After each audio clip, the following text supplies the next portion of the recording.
ঢাকা টাঙ্গাইল মহাসড়কে চলন্ত বাসে ডাকাতি ও শ্লীলতাহানির ঘটনার ৩ দিন পর মামলা হয়েছে। টাঙ্গাইলের মির্জাপুর বাসের এক যাত্রী মামলাটি দায়ের করেন। মির্জাপুর থানার ওসি মোহাম্মদ মোশাররফ হোসেন জানায়, সকালে বাস যাত্রী নাটোরের বড়াইগ্রাম উপজেলার ওমর আলী বাদী হয়ে একটি মামলা করেন।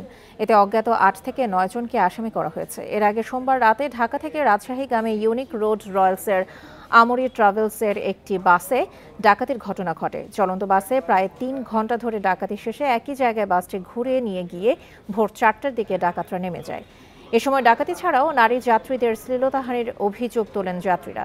ডাকাতির ঘটনায় বাসের সুপারভাইজার, চালক ও চালকের সহকারীকে আটক করে পুলিশ। পরে তারা জামিনে মুক্তি পান।